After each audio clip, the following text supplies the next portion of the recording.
그토록 믿었던 아담이 사과를 따먹고 하나님을 배신하였으니 그 DNA를 물려받은 호모 사피언스의 배신은 어찌할 수 없는 숙명으로 인간적 배신에 속한다고 할 수 있다.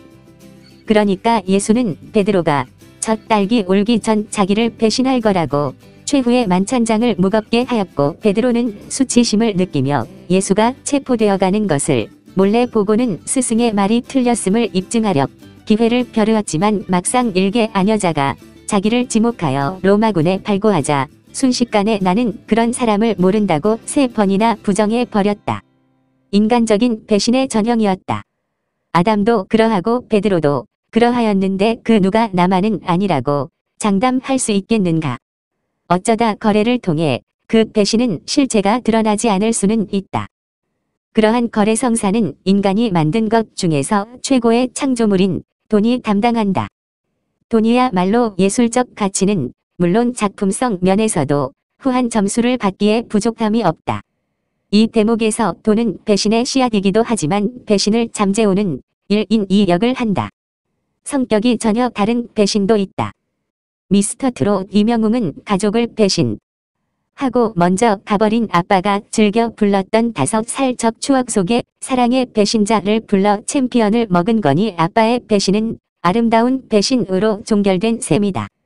이는 문재인과 586 추종자들이 거짓말로 국민을 현혹하여 국권을 찬탈하고 정통성마저 무너뜨려 공산주의 사회로 이전 절차를 밟는 것마저 촛불혁명으로 미화한 국민에 대한 배신과는 엄청난 차이가 있다.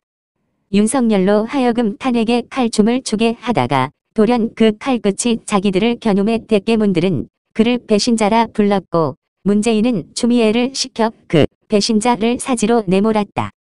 서방정보원 400명의 신원을 KGB에 넘기고 엊그제 98세로 생을 마감한 영국 미 육의 이중간첩 조지 블레이크는 배신자라는 비난에 대해 배신하려면 먼저 어디에 속해야 하는데 나는 결코 어디에 속한 적이 없다고 했다. 그 기준에서 윤석열이 나는 박근혜 소속도 아니고 문재인 소속도 아닌 오직 검찰 소속일 뿐이다 라고 말한다면 저들의 비난은 의미를 상실한다. 오히려 뒤늦기는 하였지만 너희의 정체를 알고 등을 돌렸으니 구태여 배신이란 용어가 필요하다면 이는 합리적 배신에 해당한다고 반박해도 틀린 말은 아닐 것이다. 그렇다 해도 이제는 그 시와 종 분명히 해야 할 시점에 와 있다.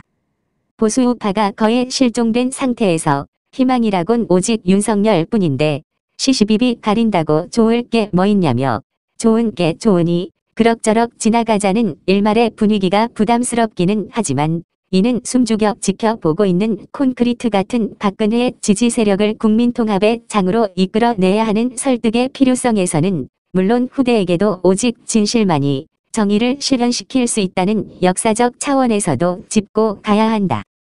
지금에서야 다 밝혀진 일이지만 중앙일보 홍석현 회장의 기획으로 손석희가 가짜 태블릿 PC를 최순실 국정농단이라고 시동을 걸었을 때 이들과 합류하여 촛불 든 좌파들의 준동은 박근혜가 마음만 먹었다면 근해차벽으로 원천봉쇄가 가능했고, 그래도 촛불이 난동하면 계엄령을 선포하여 충분히 사태를 막을 수도 있었다.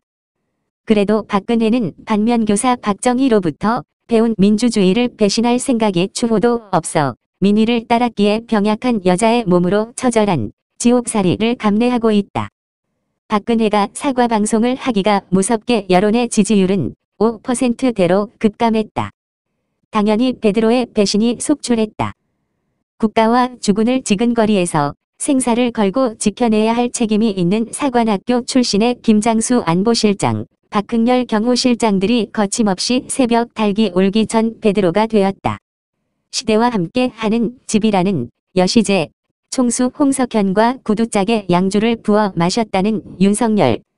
몇 개월 감봉의 여주 좌천, 박근혜 정권에서 호되게 얻어맞은 그를 얼치기 탄핵 세력이 포섭했다.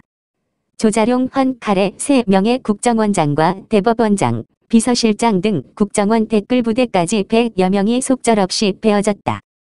그 전에 차벽이 뚫리면 계엄령 선포를 강권해서라도 사태를 수습했어야 할 안보실장 김장수는 중국으로 도망가고 별 3개짜리 직급인 경호실장을 마다하지 않은 육군 참모총장 박흥열에게 천만리 머나먼 길 고운님 여의 없고 슬피 온 금부도사 왕방연의 중심을 기대한 것은 그 자체가 희극적 단종의사일 뿐이었을 것이다. 베드로는 막판에 혹세무민 혐의로 극형인 십자가 사형을 당한다. 그동안 배신한 자기를 스스로 용서할 수 없었던 그는 속죄의 표시로 자기는 십자가에 똑바로 매달려 죽은 예수보다 훨씬 극악무도한 죄를 지었다며 거꾸로 매달리는 길을 자청했다. 갈릴리 어부 시몬이 반석이라는 뜻의 진정한 베드로가 되는 순간이었다. 초대 교황으로 추앙받은 배신자의 아름다운 최후였다. 묵시적 청탁의 창으로 이재용을 찌르고 포괄적 뇌물의 칼로 박근혜를 자른 윤석열은 동탁을 지키는 여포가 되었다. 그러다가 숱한 전쟁터를 누비면서 손에 피를 묻히고 정세를 살펴보니 동탁은 물론 조정신료들의 됨됨이가 그게 아니었다.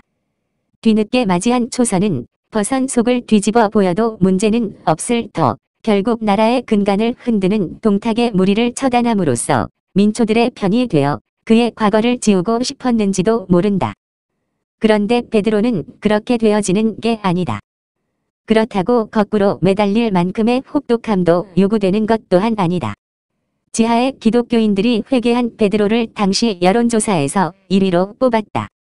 그것을 빌미로 베드로가 그저 안일한 사죄의 길을 택했더라면 성경은 또 한 번 그를 꾸짖었을 것이다. 베드로는 심히 회개하였다. 그리고는 끝내 십자가를 거꾸로 지고 가는 험난한 예수의 길을 택했기에 2000년 후인 지금도 빛나고 있는 것이다. 4.15와 판박이인 11.3 대선으로 언론까지 먹통된 미국도 난감하나 영화 속에 나오는 음모론이라고만 들었던 딥스테이트와 실제 싸우고 있는 트럼프의 내일 또한 죽어도 오고 만다. 윤석열, 그대는 지금까지 힘겨운 전투를 치루어 왔다. 이제 다시 전열을 가다듬고 전선에 나서라. 열화 같은 민초들의 함성에 강호의 평검사들까지 모두가 그대의 칼이요 창이며 적토마인이 남은 것은 오직 그대가 써내려갈 출사표에 달려있을 뿐이다. 먼저 국민에게 사과하라. 그것은 바로 선전포고이다. 당당히 회개하는 베드로가 되어 여포의 무용으로 조국을 김정은에 팔아먹는 동탁 문재인을 타도하라. 합리적 배신도 용기가 있었기에 가능했음도 안다. 대권과는 관계없이 더 담대한 용기로 민초들을 품으라. 찢겨진 민심이 하나로 된다. 믿고 신뢰할 수 있는 삼성 제품 같은 새로운 자유대한민국을 위하여 2020년 12월 세모를 보내며 국가 원로들이 진심으로 권합니다. 이호근 방송